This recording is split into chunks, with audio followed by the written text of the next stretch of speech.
Brings me to my final statement considering can lines. So we have can high, can low, yellow, green, all that. There's a final thing that they can be called. It's can positive and can negative. So the positive is going to be the yellow high wire. The negative is going to be the low green wire, so on and so forth. So you got to be a little careful. And once you guys get in the industry, you'll start to kind of pick up on these little keys. As always, every OEM's a little bit different.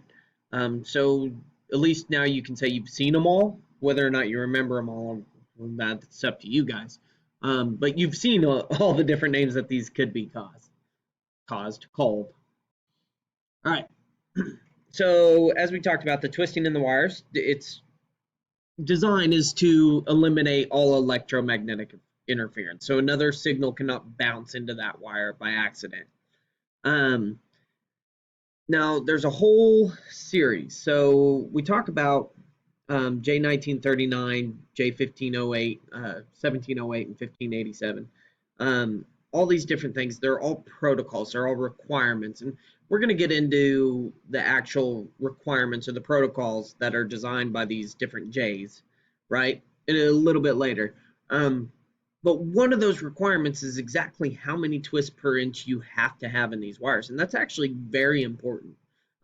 If you don't have enough twists, then potentially you have a break in the electromagnetic interference wall, and you might actually get a bad signal. If you have them too tight, then you're going to cause too much resistance in the wire, and therefore the communication isn't going to transfer at all. So you got to be very careful, and you have to follow these protocols very carefully when you are building an actual twisted wire. Now, we're obviously going to build them in the classroom, but we're also, in a little bit later in this presentation, we're going to talk about all these different protocols you got to follow, like how long can two twisted wires be, and how long can the whole data length be, and different stuff like that. There's a requirement for every single detail. Timing is a requirement. And we talked earlier about all the modules have to talk at the same time. Well, there's been two big times now where we've had communication speeds change over. So the original communication was communicating at 125,000 bits per second, and then it got bumped up to 250,000 bits per second. Well, as you can believe, some OEMs were faster at getting there than others. So what they had to do is all the OEMs that could communicate at 250,000 bits per second had to dumb themselves down, because you can only be as smart as the smartest person in the room, right? As a group. And so they had to all slow down to the 125 until all the other OEMs could actually produce a module that could communicate at 250,000 bits per second. And then they bumped up the speed. Well, guess what? Then we bumped up the speed again in the new J1939 that just came out here, last year, 2 years ago now? Goodness, I'm getting my years mixed. Last year. To 500,000 bits per second. So surprise, surprise, we got some guys that just aren't quite there yet. So some of the, you're looking basically everything from 2001 to 2017 will communicate at 250,000 bits per second. But everything at 2018 should be communicating at 500,000 bits per second, except for some OEMs who didn't get caught up, in which case it slows down the entire vehicle, because everybody has to slow down to the dumbest guy in the room. So they're all talking at the same speed. And that's part of the protocol. You have so much time in order to get caught up. Otherwise, you're going to stop using you. You're not allowed to be on our system anymore.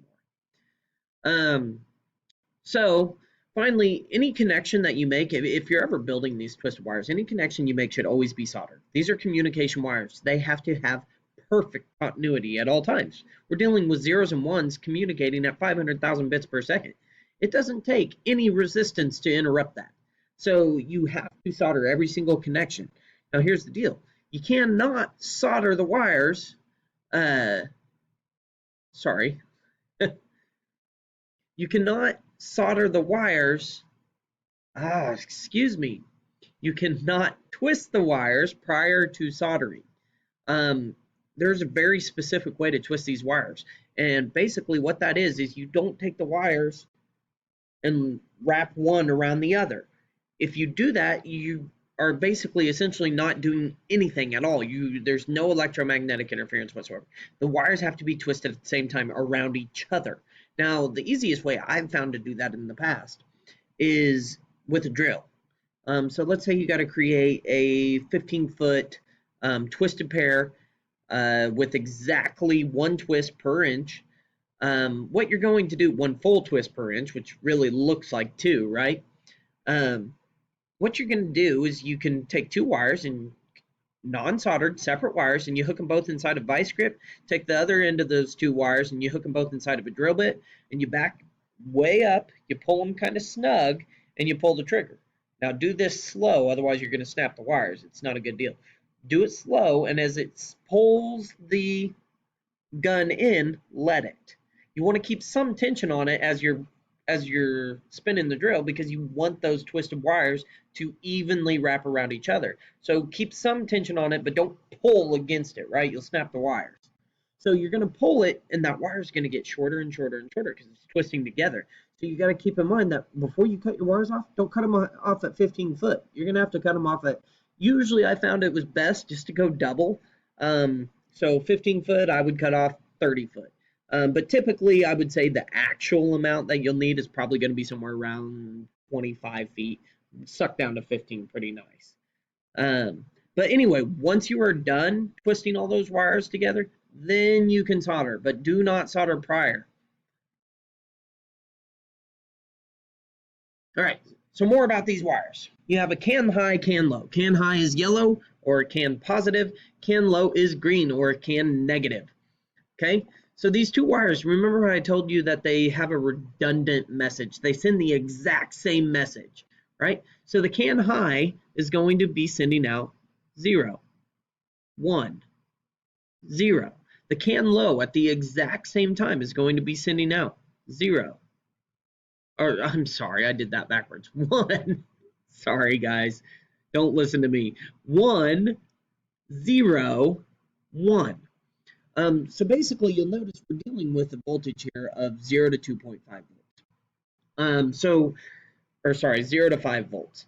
Now, your can high is typically going to operate around the 2.6 range, 2.6 volts range. Your can low is going to typically operate around the 2.4 volts range in a recessive bit.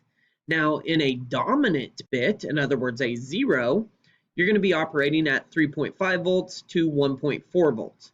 Now, this dominant 0, right? You'll notice that it has the big voltage change. It's the most important number. This is hugely important when you're talking about bits and communications in a unit, right? So you have the voltage change. That's obvious. We have a 0. We have 1, 0, 1. The 0 is the dominant. Everybody understand that so far, I'm hoping. And if it changes, we may potentially have 1, 0, and then if the line stayed up here, 0, 1, so on and so forth. But I want you to remember one thing. 0 is dominant. Voltage is higher, 3.5 volts on the can high. Voltage is lower on the can low, all the way down to 1.5 volts. But this is the dominant bit. Highly important to remember that. Because when we're talking about the packet or the actual message that's being sent, we're actually talking about zeros and ones, right? So when we're talking about zeros and ones, we have dominant bit, dominant bit, dominant bit, dominant bit, dominant, dominant, dominant, recessive, dominant, recessive. And basically what that actually means is I'm important, I'm important, I'm important, I'm important, I'm important, I'm important, I'm important, I'm not important. That's what that means. This entire first section of a data message packet is just to determine who's the most important message on the data backbone. So let's say we have 5 modules all wanting to communicate at the exact same time.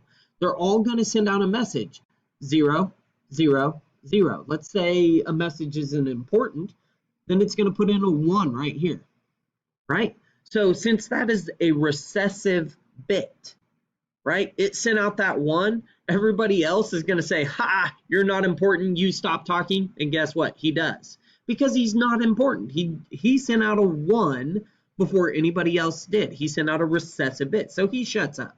So we have 4 modules left. Well, another one kicks a 1 right here. He shuts up. Another one kicks a 1 here. He shuts up. Another one kicks a 1 here. He shuts up. Now, essentially, everybody has stopped talking except for that one module, the most important module. And it didn't really necessarily the most important module, but the most important message, right? All the modules themselves are actually all equally important. I mean, they all have very, very important stuff to say. For example, the collision course, right? There's somebody walking in front of us. That's a very important thing. Another very important thing would be engine temperature, right? If it's overheating to a critical level, we need to get that truck shut down, and we need to shut it down immediately, which means we're downshifting, we're braking, we're doing all this stuff necessary to get that truck shut down. So there's a whole list of possible messages. Everybody has the same list of messages, thousands and thousands of messages, and they're ranked by importance. And the most important messages have the most zeros at the beginning because they're the most important. Now, if it's an unimportant message, it may start with a 1. Dome light was turned on. 1, 0, 0, 0, 0. Brakes were depressed. 0, 0, 0, 0, 0, 1. That's this entire green area. It's called the arbitration field. So then we get into the control field. Basically, the control field is literally, it's the next part of the message. So after a controller says, I'm the most important, then he tells everybody who he is. He says, I'm the transmission controller, and I have a message for anybody who thinks that it's important that I just downshifted. That's the entire control section. It's just simply saying, hey, I'm important. Now, this is who I am, and this is what I have to say, right? Then it goes into the data section, and in the data section, he actually says what he has to say. So all of this area up here has nothing to do with actually the downshift itself. He is just saying, I'm important, this is who I am, and I'm going to talk about shift patterns. Here, he's going to say, I just downshifted. So anybody who needs to know that he just downshifted now is going to see these zeros right here and be like, oh, hey, that's important information. I need to know that information. So they're going to pick it up unless it's not important to them. So say, for example, I don't know, Turbo, he doesn't care whether or not you downshifted. He cares about whether or not the engine's running at such and such RPM and blah, blah, blah. So he's going to ignore that message, but everybody else is going to pick it up, right? And then finally, the CRC section. This CRC section is literally, this is a repetition of exactly what was just said already. So this is who I am. This is what I have to say. It's just repeating itself to make sure everybody understands exactly what's going on. Now, finally, to end a packet or to end a message, you'll notice it ends with a lot of ones. And what are ones? Ones are recessive bits, right? So as soon as a message or as soon as a server sends out a message and ends it with 1, 1, 1, 1, 1, 1, it's basically saying, I'm recessive, I'm shutting up, I'm not talking anymore. Somebody with a 0, come in here and start talking, right? And so all these other modules, the other 4 modules that we weren't allowing to talk before, are now going, oh, I'm going to talk, I'm going to talk. Right? And so they're all trying to send out the same message again. Well, now, once again, the most important message is going to win. Now, you'll notice in this entire list right here, we have a ton of bits, right?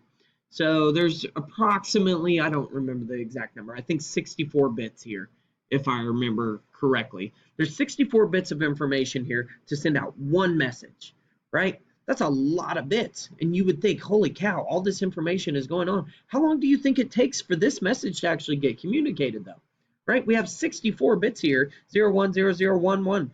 Voltage off, voltage off, voltage off. Square wave signal, right? Voltage, voltage, voltage, off, off, off, off, off, off, voltage, voltage, voltage. All of that is getting communicated in such a ridiculously fast time, you can't even fathom it.